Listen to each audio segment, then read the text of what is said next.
प्रियंका को शादी करके 1 महीना हो चुका था। सारी रस्में खत्म हो गई थी। अब गृहस्थी संभालने की बारी थी और किचन में प्रियंका ने अपने मायके में ज़्यादा कुछ काम नहीं किया था, इसलिए वह रसोई घर का भी काम इतनी अच्छे से नहीं जानती थी। इस बात का उसकी सास को भी पता था, क्योंकि लड़की देखने के कार्यक्रम के समय प्रियंका के मायको वालों ने उनसे कुछ भी नहीं छुपाया था और इस बात से उसके ससुराल वाले भी खुश थे कि कम से कम उन्होंने झूठ तो नहीं बोला।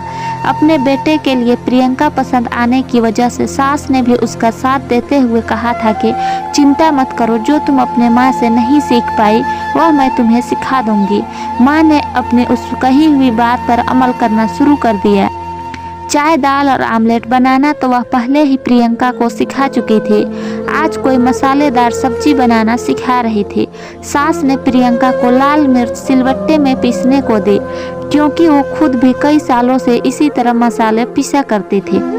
प्रियंका ने जैसे ही सिलवट्टे में लाल मिर्च पीसना शुरू किया था, उसके हाथ जलने लगे थे और मुंह पर पसीना आने की वजह से जब उसने मुंह को छुआ तो उसका मुंह भी जलने लगा था। वो जलन की वजह से हल्का सा सीख रही थी, तब सबका ध्यान उसकी तरफ गया। सास ने पूछा, पहले कभी मिर्ची नहीं कूटी थी क्या? मिर्ची कूटते समय हमेशा दास्ताने पहन लेना चाहिए।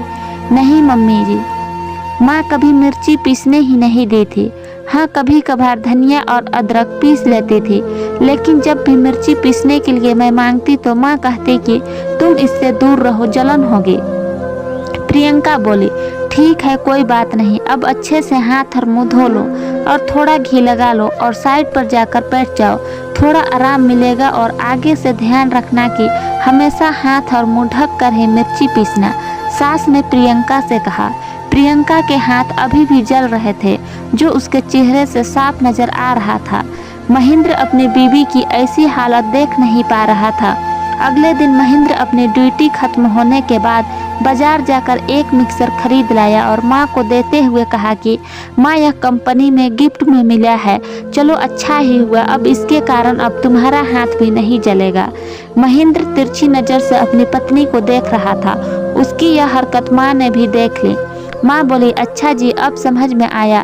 बीबी को एक बार हाथ में क्या जलन हो गई, नया मिक्सर आ गया और मैं इतने सालों से नहीं बताती थी तो क्या मेरे हाथ नहीं जलते थे? अरे भगवान, यह तो अच्छी बात है ना, मिक्सर नया घर में आया है तो सिर्फ तुम्हारी बहू थोड़ी इस्तेमाल करेगी, इसका फायदा तो तुम्हें भी होगा ना।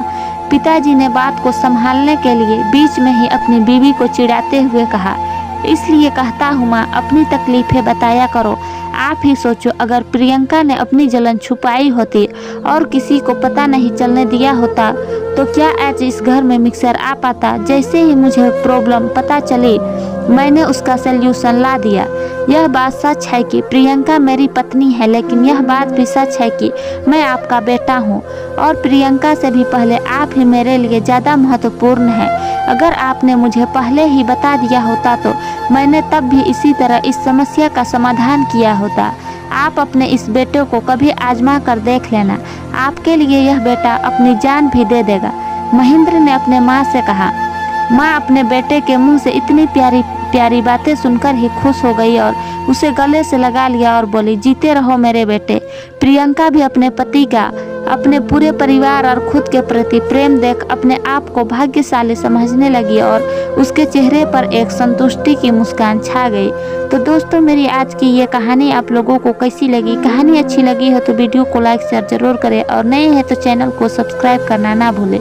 वीडियो को पूरा देखने के लिए धन्यवाद दोस्तों।